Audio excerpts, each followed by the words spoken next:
the best way to continue to protect Hinduism is to continue to realize that Hindutva is there because Hinduism was there. Hinduism does need protection through Hindutva. And if anything, Hinduism needs protection from secularism. In 1892, Chandranath produces his magnum opus, which is called Hindutva. The other interesting things he did, again, I'm speaking here on the second oldest club led by, for the first time, a lady. He supported child marriage. He says this led to the development of the ideal housewife. She highlighted certain problems with his positions with respect to child marriage, women, so on and so forth. The only question that I have is, can she not think of any other non-Hindu worldview which has a problem with reform or which continues to justify child marriage and misogyny in the name of whatever? I would prefer that my head is still stuck to its torso. So I'll leave it at that. Let us start. I think it's actually quite wonderful that we are having this debate in Calcutta. Even with all the Ghuspetias in the audience, I think it is one of the few cities in which we can have this debate today.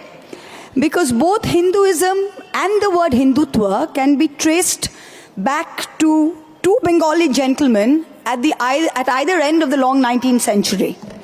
One is Dr. Raja Ram Mohan Roy, to whom, as an English word, Hinduism is traced back to in 1816. And he took it to mean a fairly capacious term for the diverse spiritual traditions deriving from the Vedantic corpus. But then we go on to Chandranath Basu. And Chandranath Basu invented, I say the word invented, coined Hindutva in 1892. He's also, like Savarkar, has a very interesting history, and not a lot of people know about it, because when my colleague Mr. Mani Shankar Iyer was talking about 1923, yes, Savarkar wrote his book in 1923, but way before that, 30 years before that, in 1892 was when the term Hindutva was coined in this city. And Chandranath was a native of Hooghly. It's a place from which Shopunda likes to fight elections and often lose them. But he was a native of Hooghly, and he graduated from Presidency College. And equally proficient in English and Bangla, served as a deputy magistrate in Dhaka, and then was an official translator to the Bengal government for over 30 years. He originally wrote in English, and then he wrote a review in Bengali of Krishnakanter Will, which caught Rishi Bonkim's eye, and Bonkim Da, I'm sure our Prime Minister wouldn't mind me referring to him since he set the tone like the same way.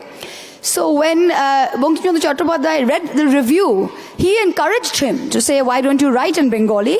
So he starts writing in Bongo Darshan, which by the way is the same literary magazine in which the first two stanzas of Bande Mataram were first published in 1875.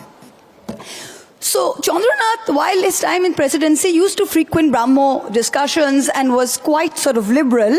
But then he meets this very orthodox Brahmin Pundit called Shashodhar Tarkachura Muni in Bankim Chandra Chatterjee's house. And he returns to religious scriptures with a passion. And he starts advocating a very rigid sort of return to religious scriptures. He writes something called Poshupati Shangbad, then writes something called Shakuntala Tattva. And again, there in Shakuntala Tattva, he very interestingly compares Kalidas's Shakuntala to Shakespeare's Juliet, and he highlights the victory of self-restraint and penance, which he calls dharma, over the uncontrolled and unbridled love, which he calls adharma. So Omiya Prasad Sen, the prominent historian who just passed away, he said that Chandranath's work was a thoughtless application of hardcore orthodoxy, where he was trying to find conservative values where none existed. Anyway, in 1892, Chandranath produces his magnum opus, which is called Hindutva, Hindur Prokrito Itihash. And that is where the term Hindutva first comes in. And this envelops a sort of variety of traditional and often very contradictory beliefs. Chandranath goes on to portray Hindus as fundamentally superior to people of all other faiths, says Hindu traditions are superior to Western culture, says India shall not be a homeland for foreign religions like Islam and Christianity. He says Tantra is an integral part of Hinduism. It represents an inherent Hindu manliness and vigor. And he then writes two pamphlets, and for all the women in the audience, you'll quite enjoy it. I mean, it's quite peachy. In these pamphlets, Chandranath says the superiority of the Hindu woman is in her dedication to cooking in the kitchen for long hours because she can take the heat and smoke. He then writes Savitri Tattva. He says Savitri is the ideal Hindu wife. And then besides this, the other interesting things he did, again, I'm speaking here on the second oldest club led by, for the first time, a lady. He supported child marriage. He says this led to the development of the ideal housewife. He prized female chastity as a social gift, mind you.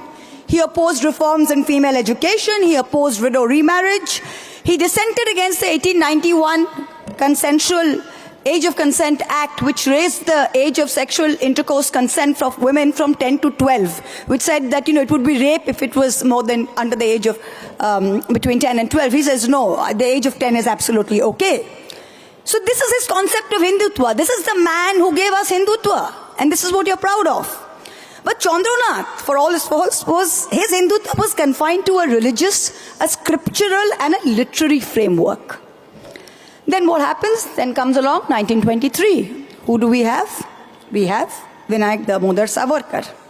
He is the one who gives Hindutva the core political spin. If it weren't for him, we wouldn't have all the Ghuspaityas in the audience, because Chandranath's Hindutva was actually quite boring, It was Savarkar who tied this Hindutva to a theory of monolithic Indian nationalism, this territorial, racial, cultural, political nationalism that had no room for Islam, it had no room for Christianity, no other form of consciousness that couldn't be traced back to a Hindu core. Now, it's also important to note here that the very word Hindu is not in the Vedas, it's not in the Upanishads, it's not in any Vedantic Upanishadic corpus, it's not in the epics, it's not in the Dharma Shastras, it's not in any major Sanskrit or Prakrit literary text. It is not even in the majority of the Puranas.